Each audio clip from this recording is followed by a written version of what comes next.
Everybody. I'm gonna give you guys a chance to come into the conversation. I hope you guys are having a good night. We are here hanging out, talking about some recent developments. As you guys know, I've been deeply interested and concerned about what's been going on with Nipsey Hussle. He was killed this weekend. I'm also concerned about what's been happening since he got killed, and in terms of finding out who did it and why and what's really going on. And so, one of the people that happens to be a very good friend of mine who lives out on the West Coast. She's right there in LA, not too far from where everything's kind of going down. Is Tierra KJ Williams, aka Miss Black Hollywood. How you doing today, Tierra? I'm good. How are you? Doing very well, very well. I'll tell you what, I have been real interested in this whole thing with Nipsey Hussle, and I became super interested when I just found out tonight about some chaos that kind of broke down with the memorial. It looks like there were some people that got trampled Yeah. from something that they thought was gunshots, but wasn't gunshots. Like what's going on? Like 19 people in the hospital? Yes. So actually, boys, the last time, to be honest with you, I'm looking at it now, but the last time I looked, it was six people that were the last time I looked, and this is literally just 30 minutes ago, that six people had been injured and stabbed outside the visual, right? So this is all new news to me. I just opened up a world of NBC News chaos. So I'm still trying to catch up. So I can't give you all of the things, but what I do know is that since Nipsey has died, it's been chaos. I'm talking about gunshots. I'm talking about helicopters. You can hear all of that here in LA. Like, I've tried to stay away from that Crenshaw area. Naturally, I don't go anywhere in South Los Angeles just for safety precautions. People are angry, they are upset, and they don't really know how to take out their frustrations. It almost feels like probably what those LA riots initially felt like. That's what it feels like in the air. Like, you can feel the frustration. You can feel that people are they feel like they really lost their hood savior. So, you know. Wow. So there's like a riot type of energy in the air. It just feels like the same, like with anything, like there's a tipping point, right? If anything else happens in Los Angeles, I feel like people will start looting and rioting. I'm not saying that, but that's just what it feels like with hearing gunshots every few minutes. I keep calling and checking on my friends who are in that in South LA, and them hearing helicopters. Obviously, we can hear helicopters here over on this side, but when you go closer into the city, you can definitely just hear all the commotion and see visuals of people out there just standing around trying to figure out what to do and what will make them feel better. And I think frustrated people or hurt people, right? So I think that's what's going on, boys. Okay. Well, everybody who just came in, I'm talking to Tierra KJ Williams out of LA, and I rolled out of bed because I looked at my phone and I saw what was going on with this memorial. Apparently tonight there was a memorial for the late great Nipsey Hussle, who was recently killed, and it looks like it kind of devolved into chaos. There's some video that I grabbed. I'm going to show you guys a video in a minute. If you're at drboystv.com, you can see the video. So I'll give you guys a chance to go to drboystv.com and I'll show the video. But what it looks like is that there's a lot of people running, people getting trampled. According to sfgate.com, I guess out of San Francisco, there were 19 people hospitalized, a couple in critical condition, right? So I was thinking, well, did somebody get shot? Was there violence? And from what they're saying, Tierra, and you tell me if you see anything different, it seems like from what they're saying, there wasn't any violence. Like, there was no gunfire or anything. It's just people reacting to the fear of gunfire. Is that right? Well, it's conflicting because it says at least six people stabbed. This is something that I saw maybe about 30 minutes ago. It says at least six people stabbed at memorial for Nipsey Hussle in South LA. So I'm just trying to, yeah. Okay, so you're seeing reports of people being, so there was real violence, like, so something really did go down, like somebody. Yeah. I mean, I don't think CBS is the outlet. Like, I'm not getting it from an off brand. So it's CBS Local. Interesting. What do you think about those people who feel that and by the way, you guys, if you're on Facebook, Facebook gives the option of me letting you guys actually come on camera and talk. So we're going to try that out tonight so we can have a broader conversation. So if you go to Facebook where just look up my name, Dr. Boyce Watkins, and find this feed. If you go to Facebook and you will have something you'd like to say, you can make it brief. I can bring some people in to join the conversation. So there is a report, because what I'm reading here is that first thing I read that was of interest to me actually is that they claim to have a suspect. The suspect's name is Eric Holder, ironically, right? I don't think I think we got to go find out and see if the real Eric Holder has an alibi that night, because that was a bad joke. I shouldn't even be joking. About that, it's almost like when you comedians, when you say too soon, too soon. Yeah, I wasn't making fun of the situation, but seriously though, it was kind of interesting. Like, wow, Eric Holder. Okay. They're looking for him. He's a 29-year-old man, and they're claiming that he's the suspect. Now, what do you think about people? Now somebody says Marquis says the news outlets say that they made a mistake. Okay. What did they make a mistake about? About people getting stabbed?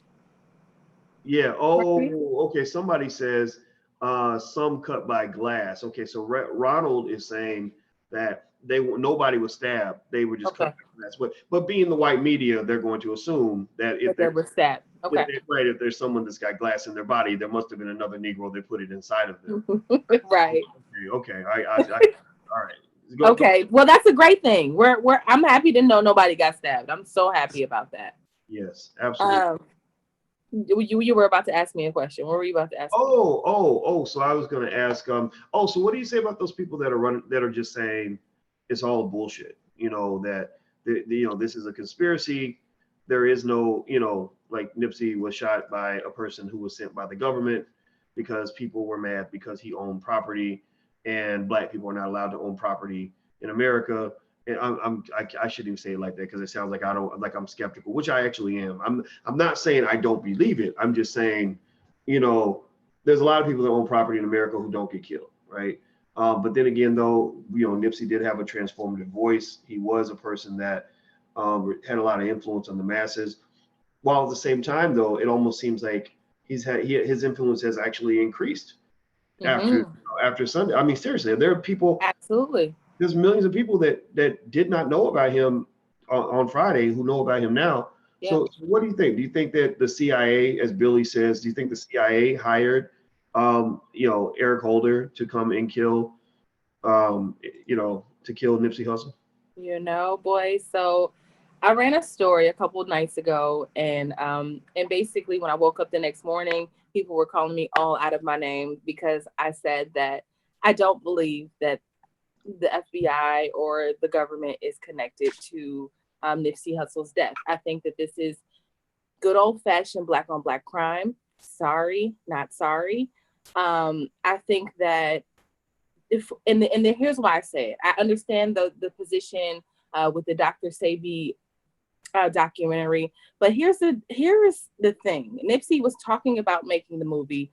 They hadn't went into production on the movie, nor had it been released, so there was no real threat. I mean, there's documentaries about Dr. Sebi all over the place if you just look. I mean, I've been to his office here over in South LA. Like, nobody is keeping you from going in there and getting cell cleanser pills or detox. Like, it's not that type of show.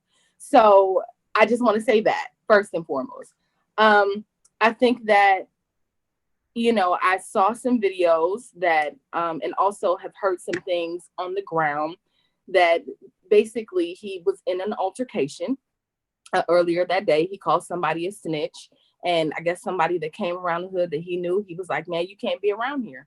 And kind of checked him. And the guy didn't like it. So he went off and came back with a gun. And so I think that Nipsey knew the person that killed him. I do believe that. It's unfortunate because I'm not saying that it sounds sexier to say that there was this elaborate plot or scheme by the government to bring down Nipsey Hussle. but I do feel like he was a hood legend and not really, he wasn't that big yet. He wasn't there yet for us to really, he just wasn't there yet. So I don't believe, boys, that that the FBI is involved, to be honest. Mm.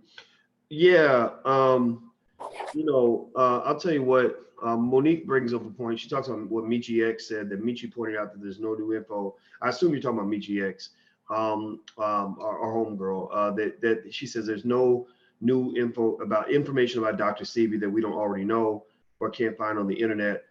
Yeah, and so that, I mean, so really, I mean, if you go with the theory that a Dr. Sebi documentary is enough to get you killed by the government, then does that mean Nick Cannon is in danger now? That's Like, what I thought this morning. Like now Nick Cannon is going to do the documentary. I mean, yeah, I assume Nick Cannon maybe has as many or more contacts in Hollywood as Nipsey Hussle had. more. So, again, I'm not going to say that there's nothing to the conspiracy idea. Of course.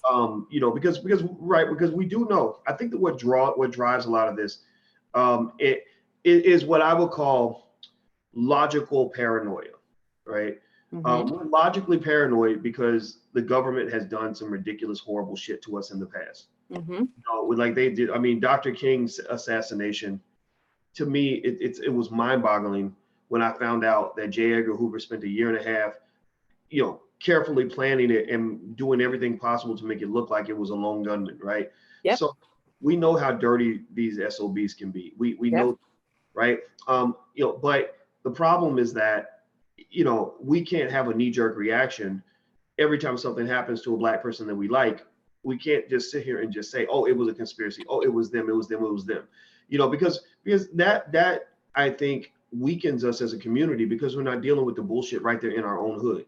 That's what I'm saying. We got Klansmen in our own goddamn communities who have Black faces and melanin in their skin. Right. Absolutely. We have Black men out here that have gladly murdered more Black men and Black women than the Ku Klux Klan ever could.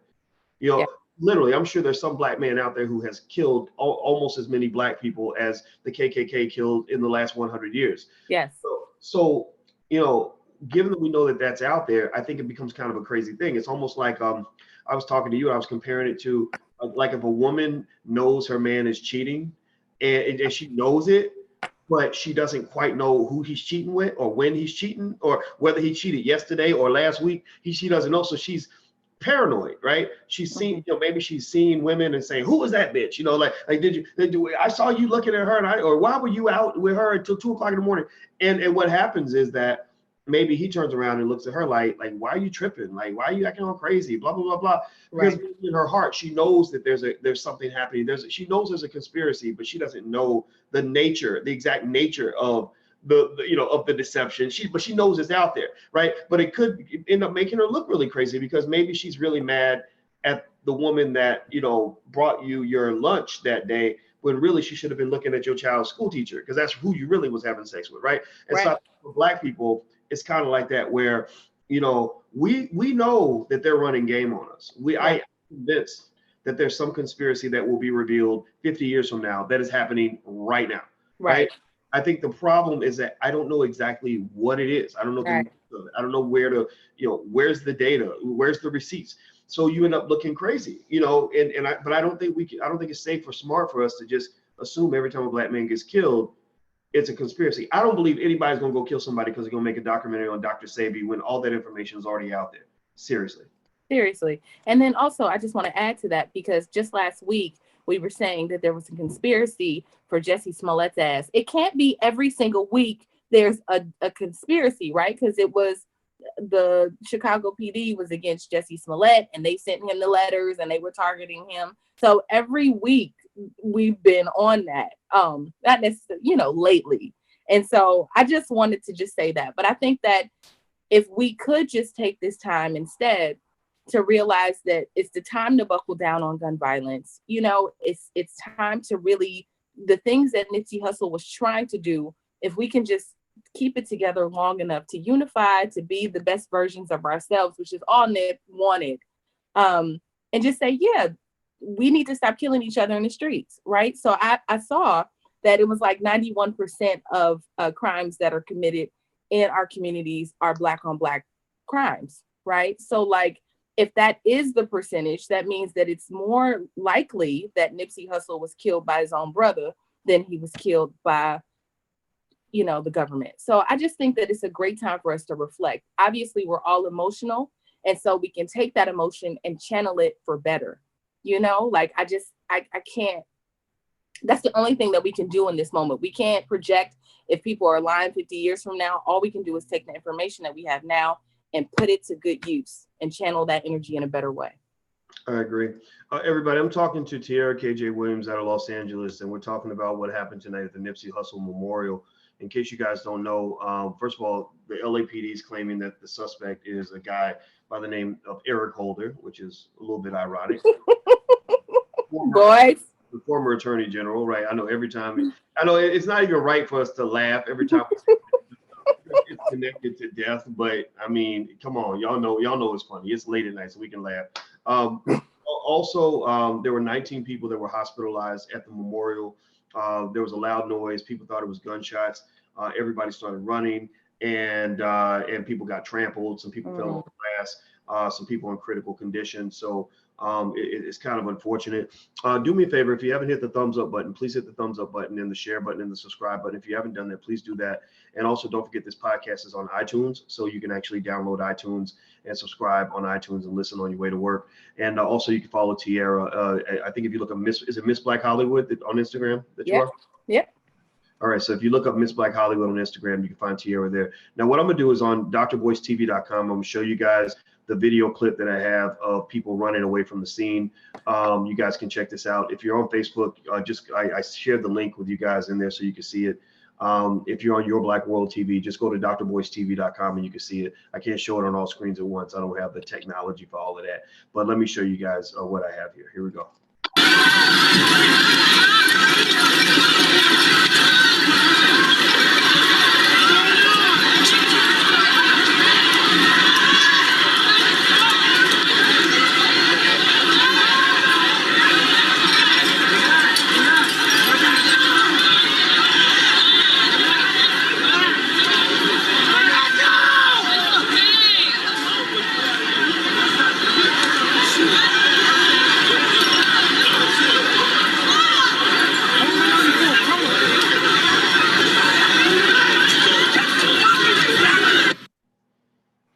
Okay, so what do you think about that, Tierra, based on what you just saw in the video? Any thoughts? I think Black people sure know how to move out the way. Yeah, but you know what? A lot of those people in that crowd were not straight Black. No. You saw a very diverse crowd. I guess maybe a lot of Latino people, stuff like that. So, we can't That's an LA thing. Right, we can't lay all of that at the feet of African Americans. No. I mean, that's LA. It's very diverse. I mean, that's exactly what you're gonna get. You're gonna get diversity out there. Like everybody loved Nipsey, so yeah. Yeah. So it does. I mean, it does look kind of crazy, and I was pretty shocked. I don't know if you guys were shocked. Let's see. You are life says it was a planned distraction. Dreamer Wells says it's time for us as a people to be on our game. No more talking. Okay, so tell me if you think, I'd like to see if I can do a quick bullshit poll. Tell me this, put this in the chat. Do you think that that Nipsey's killing was a murder or conspiracy? So type in one of those two words, either murder or conspiracy. And I'm gonna see if I can get a fix on it. Let me shut this door right quick. I think this poll is hilarious. Let me see. All right. What do we get? Okay, I'm seeing murder. Okay, a murder. Both. Well, of course, both. Well, the conspiracy would be a murder. So both is going to be put in the category of conspiracy, like it's a conspiracy to commit a murder. I see a lot of murder here. Okay, I see a lot of murder popping off here in terms of people. So y'all don't believe the conspiracy. So you guys, for the most part, think it's BS. And feel free, if you're on Facebook, you can actually hit a button and request to make your comment real quick, and I can bring you into the chat for a sec. So I see a lot of murder. What do you think, Tierra? Are you able to see the comments popping off on the? I can't see them, but what do you think? I think it looks like people kind of feel like it's a murder situation. Now, Portia, if you want to actually come in or say something, you can go to my Facebook page and there's a button you can hit. We don't have a call-in number yet. We're gonna figure out how to do that, but right now I don't have anybody to monitor a phone. So plus I'm just lazy with that shit. But so, what do you think, Tiara? I mean, do you think? I mean, it looks to me like most people are saying that they just believe that it was a killing. It wasn't a conspiracy. No, I don't think it was. I definitely think it was I definitely think Nipsey Hussle was murdered. Well, what do you think that, based on what you're seeing in the comments, does it look like there's more murder or more conspiracy in the I comments? can't see the comments. Why can't I see the comments, boys? Go to drboystv.com. Open up another browser. Oh. And you can see it there. Let's see. Someone says I need. Let's see. Dean says I need a lot more facts. Mm-hmm. Not sure. Linda Frank says not sure. Did he know the shooter? That's a good question. I mean, I assume that could be confirmed or verified if he knew the shooter or not. Now, what's interesting is that I got to take somebody interviewed one of Nipsey's friends, and the friend, the person that claimed to be his friend. I mean, but Nipsey had a lot of friends, right? Mm-hmm. The friend that went on to the show basically said that he was with Nipsey and Nipsey got into an altercation with a guy, and he called the guy out for allegedly being a snitch. He basically said the guy was a snitch, and he confronted him about it. Nipsey did, and that led to the guy having his feelings hurt. And when people get their feelings hurt, they come back and do things like this sometimes, right? Yeah. What do you think about that? Like that does sound plausible. What do you think? I mean, when I heard it or when I saw it, because I actually found that video.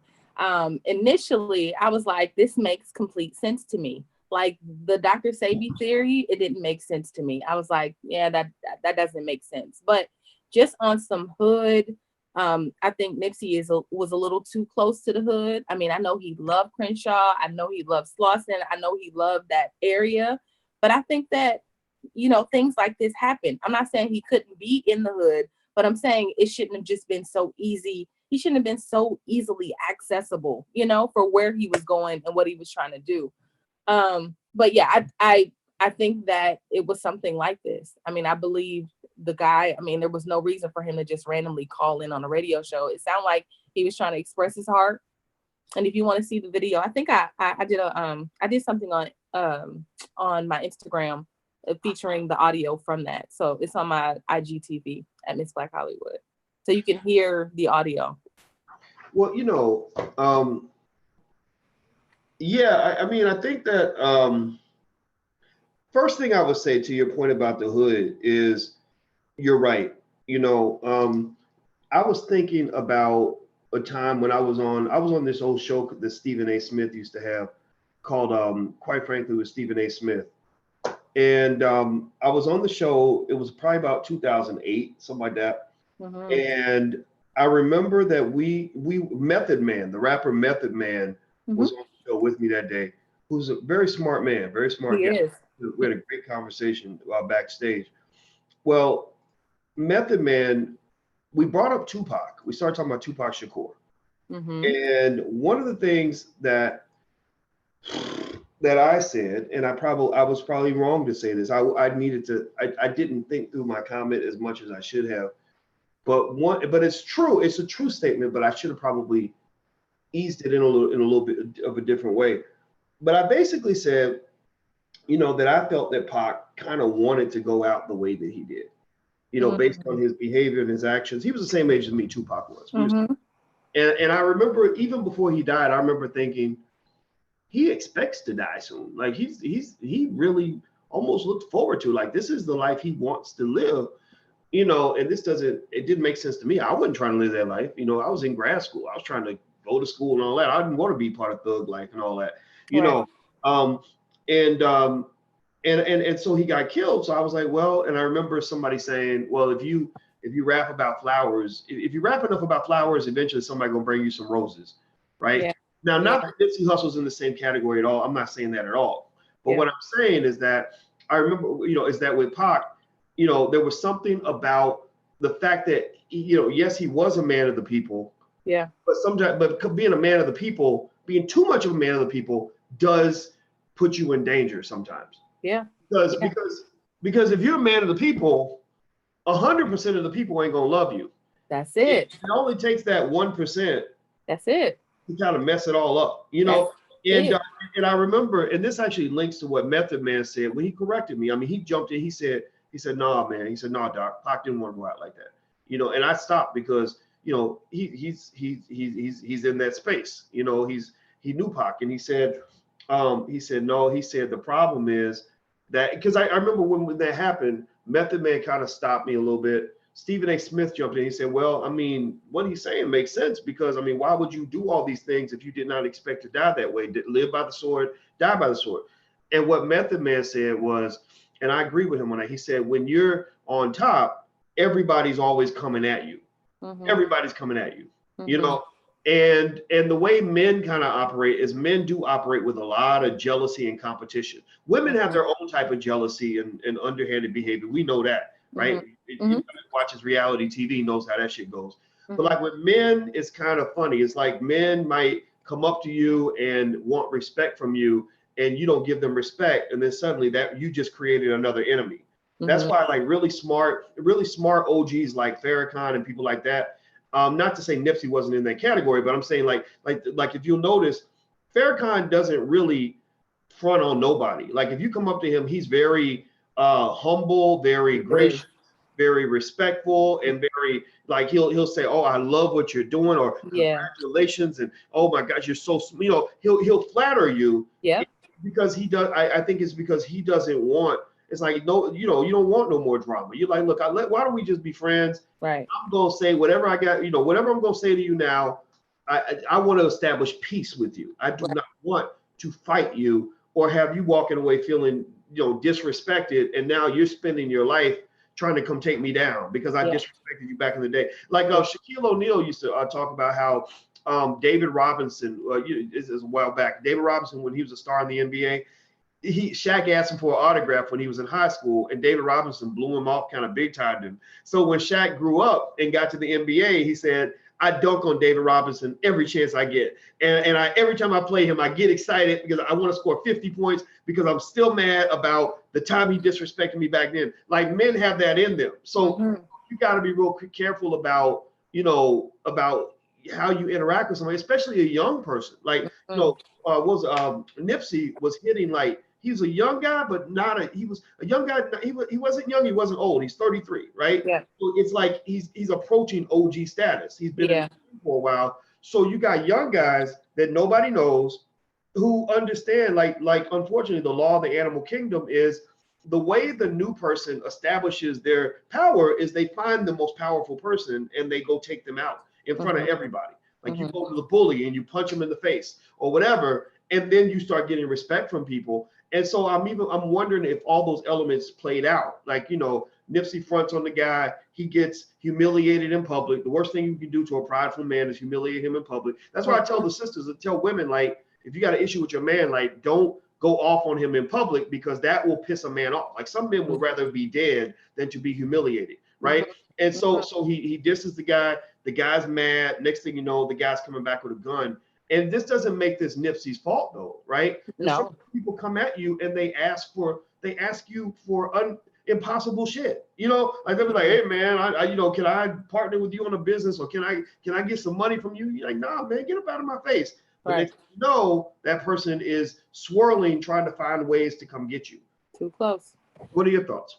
You said so many great things. Let me go down my notes. So first and foremost, we have to, although we don't really want to focus on this because it's not most important, but we have to understand that Nipsey Hussle grew up in an environment where he was surrounded around Crips, right? This young man, Eric Holder, who is also a Crip. I saw some photos of him swarming around and he was dressed in all blue. So, the likelihood of them knowing each other is a thing. We also have to understand that Nipsey wasn't no hoe. He wasn't a punk by any stretch of the imagination. So last week, he was involved in a mistaken identity situation, but he was fighting in West Hollywood. A year ago, he slapped somebody. I mean, he slapped the shit out of him at the BET Awards. And that information is still on the internet. Like you can still see him slapping a grown man on the internet really hard, right? So I just wanted to say that. I'm saying that to say anytime you kind of position yourself like I'm not to be messed with, if he checked Eric or whoever the guy that killed him, he just not gonna stand for the stupidity, right? So he's gonna check him. Hey man, you gotta go. Sorry, so I just want to say that could cause any type of issue or cause somebody to come back and retaliate. I also wanted to just you mentioned Pac, and actually it does feel well. I could see the similarities between the two of them, right? So you mentioned Thug Life. Thug Life initially was a positive movement for the community. It was created like it stood for something positive, but for whatever reason, it still came off like a negative thing. And I feel like in some instances, the way Nipsey is being painted or portrayed by certain media outlets is like it's gang affiliated. And this, like immediately when he was killed, it was like it was gang related. That's it. Like just slapping that on him, like that label. So just being so close to things that can damage you, like Rolling 60s. I mean, he was out of that life, but I mean, he still was welcoming that energy into his space, being around those people. So, I mean, it's unfortunate. And sometimes you can't break away from the things that you grew up around. And I understand that. But unfortunately, it led to his demise, possibly. Yeah, well, I'm talking to Tierra KJ Williams, by the way, and we're talking about the memorial of Nipsey Hussle. 19 people have been hospitalized after a loud shot went or loud noise went off, and everybody started running, and people got trampled, and 19 people were in the hospital. 2 were in critical condition, so it kind of turned into a mess. And this led us to really talk about some of the other issues. There is a suspect in custody by the name of Eric Holder, a 29-year-old man who ironically happens to be a member of the Crips, which is, I think, it gives an insight into the fact that even within the Crips, there's not complete Crip unity, right? Right. Every Crip is on the same page. But of course, it's a matter of being respectful of the diversity within what is considered to be, gang culture. That that not everybody that's affiliated is into this kind of stuff or harming other people and things like that. So I think it's very important. And I think Black people are one of the few groups of people that are able to really kind of understand the subtleties of what's happened, with the gang culture over time. Like I know I wasn't surprised to see, I'm never surprised when I see a Crip and a Blood doing things together because Right. you know that their energy's there. But I'm Right. also not surprised when a Crip and a Blood are not happy with each other. I'm also not surprised when a Crip and a Crip are not happy with each other, right? Right. And that it takes time to understand that. It takes time as a Black person to to figure all that out. So white people ain't got it right. Right. White people think we all Crips or we all Bloods or we all, you know what I mean? Like they think we all kind of just whatever. So anyway, actually, before I move on, do me a favor. If you're on YouTube, please hit the thumbs up button. If you haven't hit the thumbs up button, we need you to do that. Please hit the thumbs up button. If you're on Facebook, please share this video, share, comment, hearts, likes, things like that. So the more people will watch. Don't forget we're on iTunes, so you can look for my name on iTunes. You can subscribe to the podcast and also follow Tierra, Miss Black Hollywood on Instagram. Look up MS Miss Black Hollywood. So please hit the thumbs up button. Very important. Okay, so with that said, Tierra, I was thinking about something. You mentioned something that got my attention a second ago. Oh, yeah, that's it. Being a man of the people, right? Which I think is noble. Right, I think it's absolutely noble. Let's make that clear. Let's make that Yes. like Absolutely. God bless him for that. All the other rappers. He reminds you a lot of Snoop Dogg.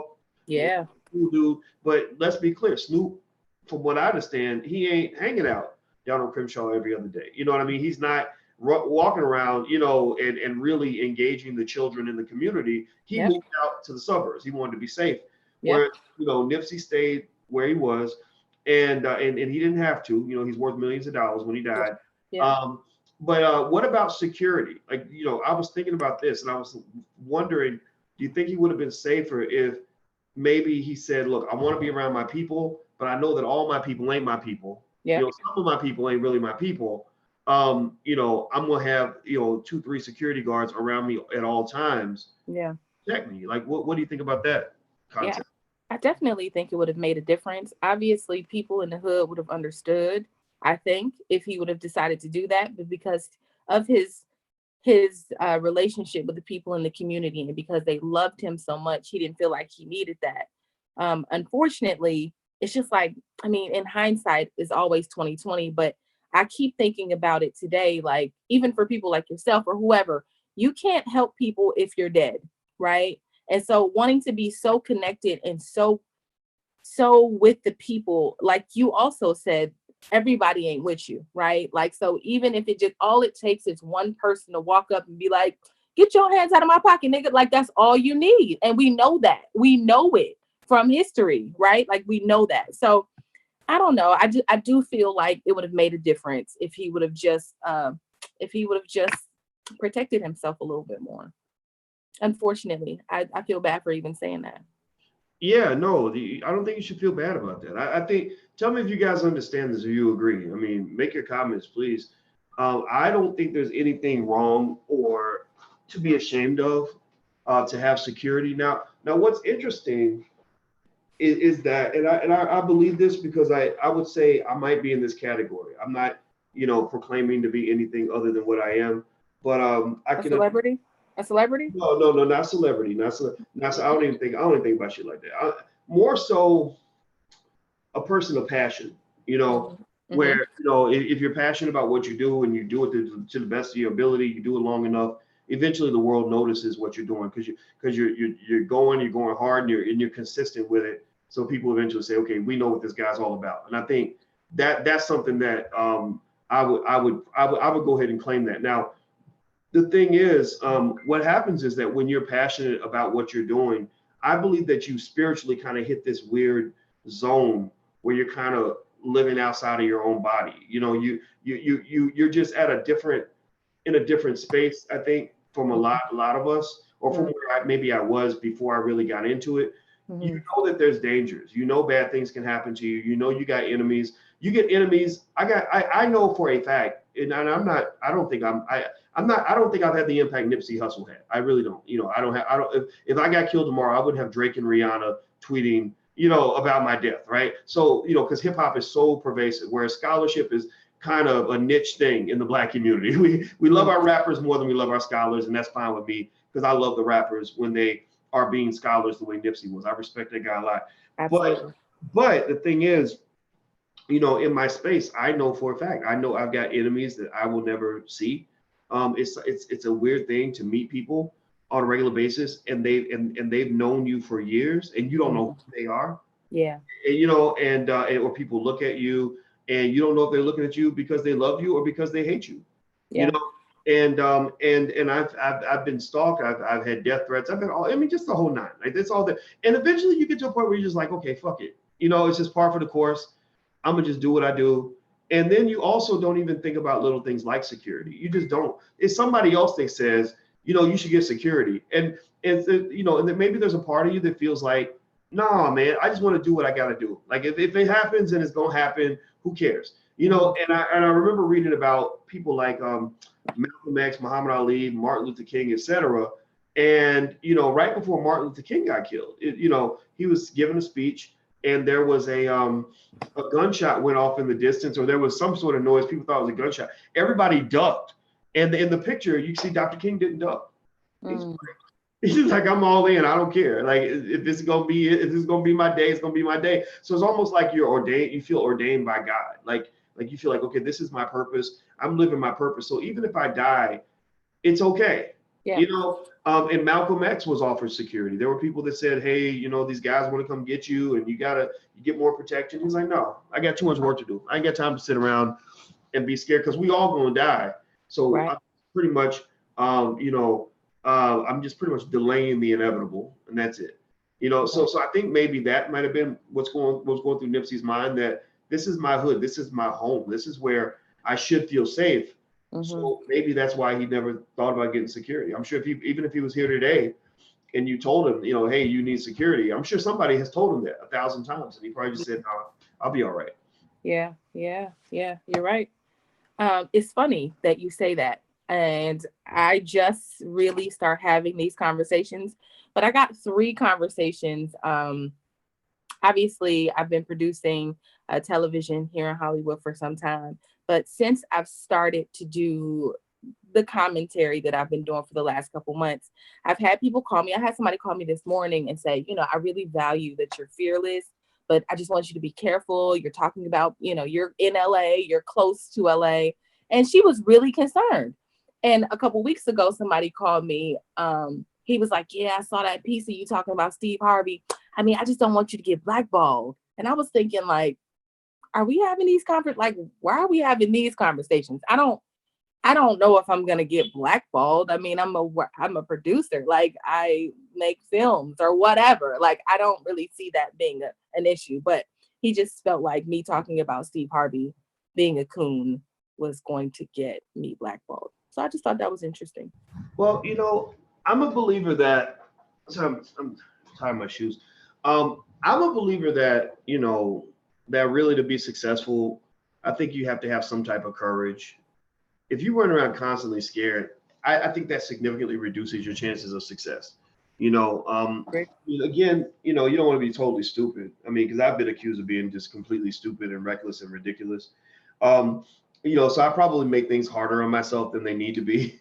Like, I can't tell you how many mainstream people, have been approached about working with me, and they were like, "No, I saw where he said this and he said that." So I just pretty much assume maybe I'm ahead of my time, or maybe I'm just too black for TV, or what. I don't know. And I'm okay with that, because I kind of think I'm one of those people that kind of feels like I was born on the wrong planet. Like, I feel like, the world is just too stupid and fucked up to really understand where I'm coming from. And I have complete confidence in what I'm saying, because I know that I'm not a stupid person, and I'm willing to kind of deal with that. So I don't recommend, so I don't recommend going to the extreme that I go to, right? But I think that, if you're constantly worried about what people think, I mean, the first step you have to achieve is to get them to even notice you, to even know that you're on the radar. And you don't do that by being like everybody else. Right. And so there are a lot of people who became very successful because they took huge risks. Right. And then they got on the map, and now they're household names, or maybe comedians or actors or whomever, where you're like, oh my God, I can't believe they said that on TV. And next thing you know, they're like really big, after the country. Things. So I think it's a matter of like rolling the dice, making your move, and making it and taking risks, but taking calculated risks. Calculated risk is where you think it through, you process it, you make sure it connects with who you want to be. Right. And you just go hard. You just go hard in the paint and say, fuck it. It's going to be what it's going to be. This is who I am. Love me or like me, but either way, I'm going to win, or I'm going to just show you the best that I've got. And I think being the best version of yourself is your best chance. Now, Monique Brewer says Michi. Now, let's see. You and Michi preach a lot of things Black people are not ready to hear. Oh, well, thank you. I appreciate that. Yeah. I kind of think it's good, though. I mean, I can't imagine. Can you imagine if we'd been born in 1745, and somebody exposed us to truth at an early age? Like, niggas ain't supposed to be working on plantations.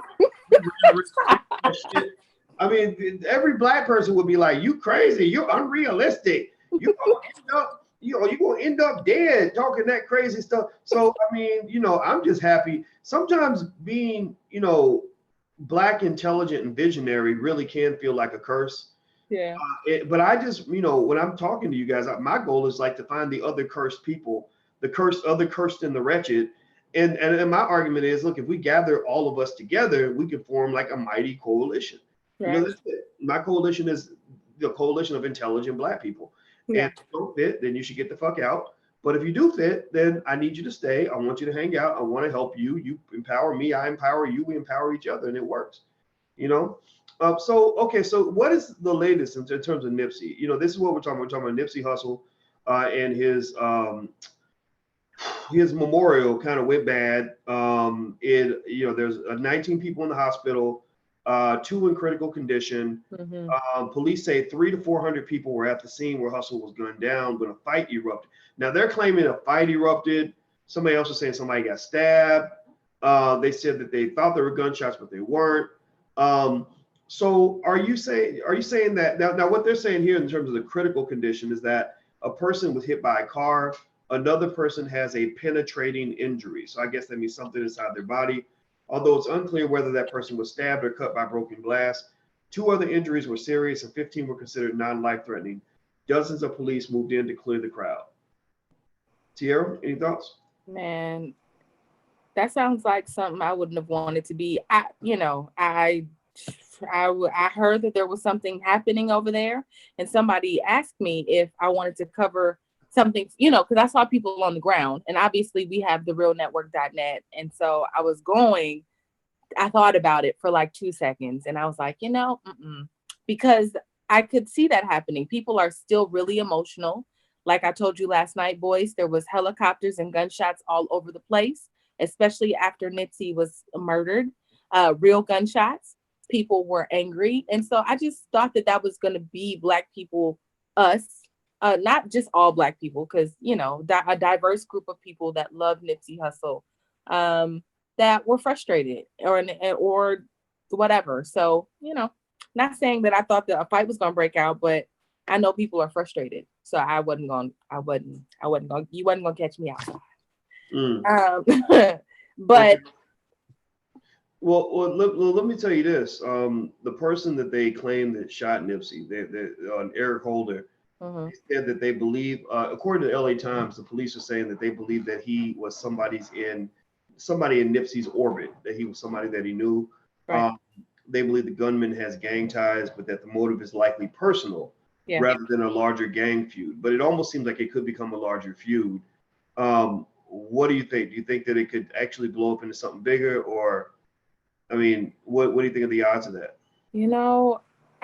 I'd like not to make those type of projections if for bad. Like what I'm hoping happens is that we can take Nipsey's legacy, what he wanted, what he was trying to encourage people in the hoods and the inner cities to start to think about: real estate, STEM programs, all of the things that he was about. I hope that that's what comes out of this. We don't need any more violence. Nobody else needs to go to the hospital. I heard last night that the 2 other gentlemen that were shot with him were killed, but I don't know. I haven't seen anything confirming that, but nobody else needs to be shot or killed around this situation. So, boys, you ask me, and I say, I hope not.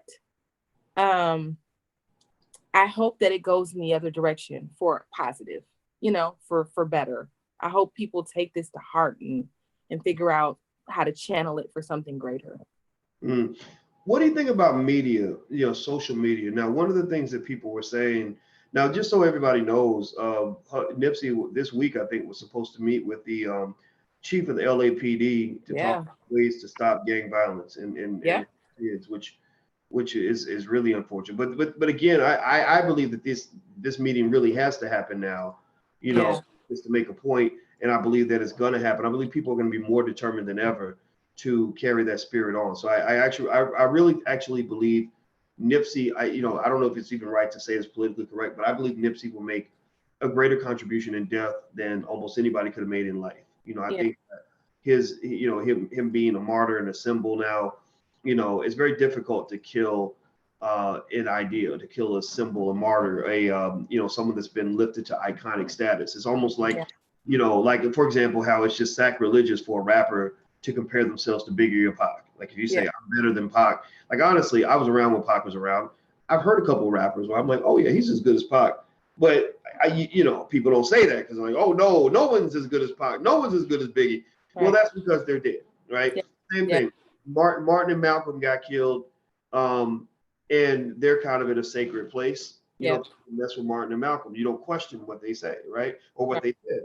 Whereas, you have people that did live, Jesse, Al, people like that, and people shit all over them all the time. They have a lot, sometimes rightfully so, right?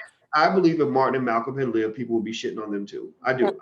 People, Absolutely. King, that old nigga, he's out here running this and trying to get money from corporations like they would do. So I just kind of think that's that. So I think Nipsey, I think that's one good thing. Not that there's any good things about him being gone, none at all. But in terms of celebrating someone's life and him setting himself up, for immortal life, eternal life. I think that that's happened.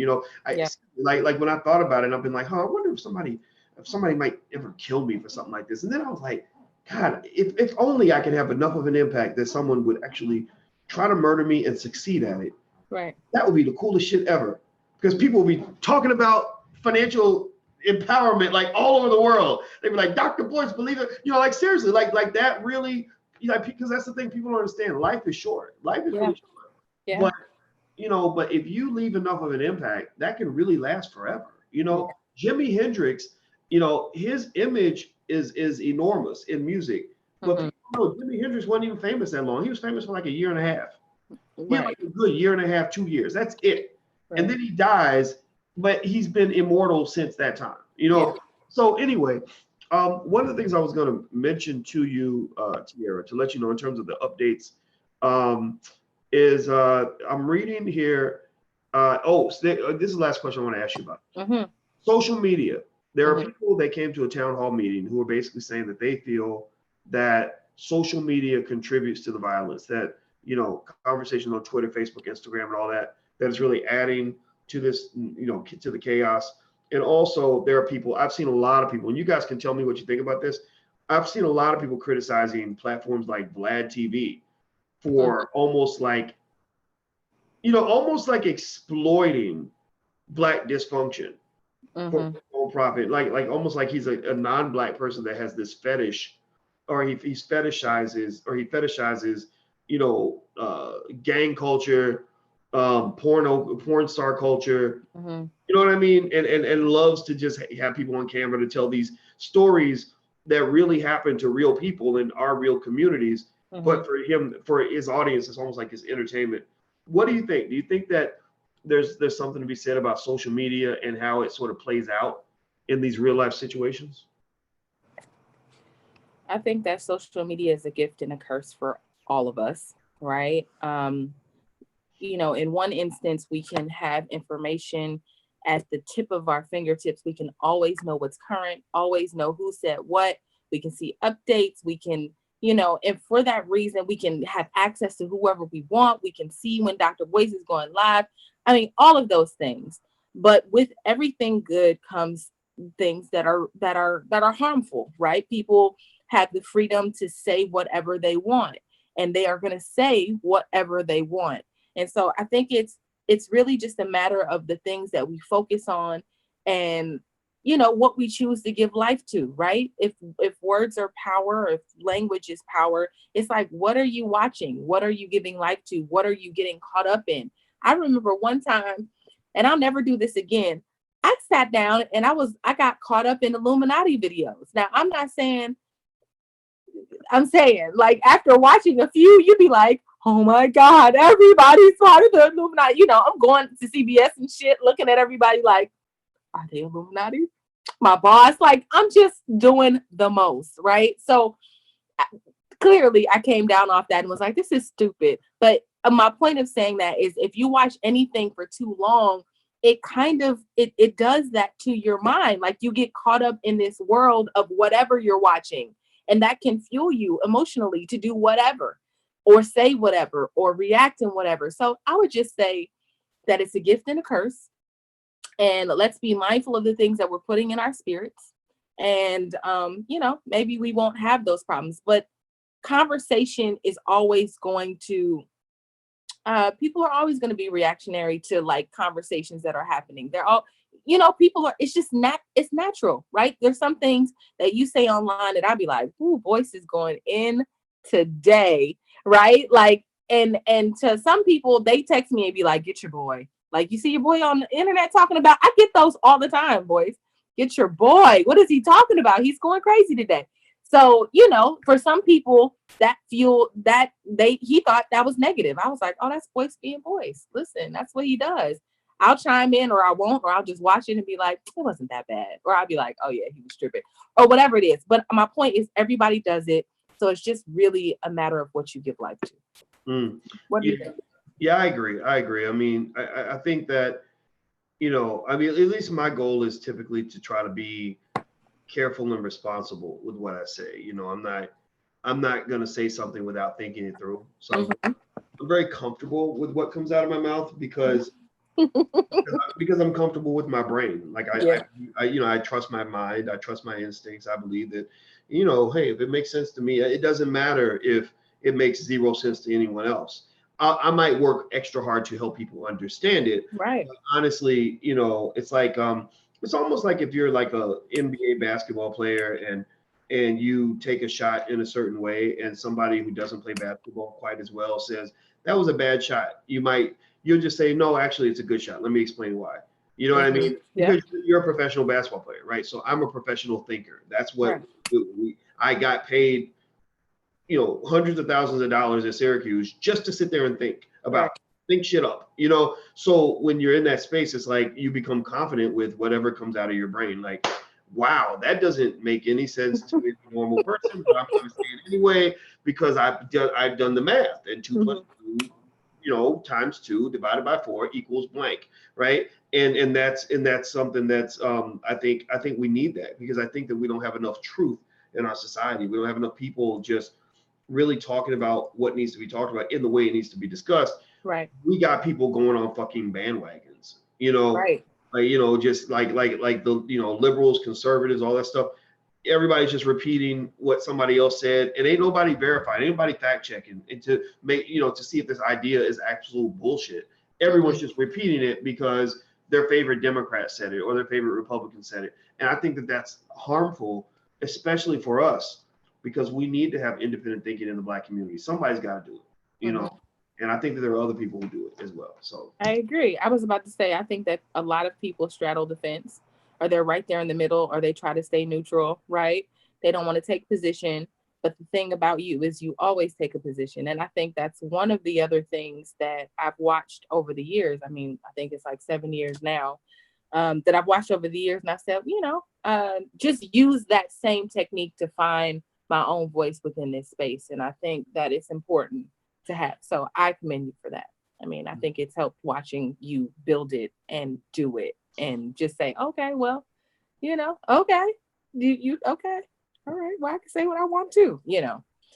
Well, I would just tell her, you know, I would tell everybody here, like, you know, figure out who you are and fall in love with that person, you know, and defend them, you know, support them no matter what. You know, loyalty doesn't mean I only support something or someone when times are good. Loyalty means, you know, it's ride or die. Like I will go down bloody and burning with you because I'm loyal to you. People don't even know what fucking loyalty is. That's why they can't even be loyal to themselves. Loyal to who they really are. It's like, oh, I'm gonna be the real voice as long as that's popular. But when it's not popular anymore, I'm gonna become the fake voice. No, I got to be the real voice all the time because I ride for that dude. You know what I mean? If he ain't got a friend in the world, I'm gonna be his buddy.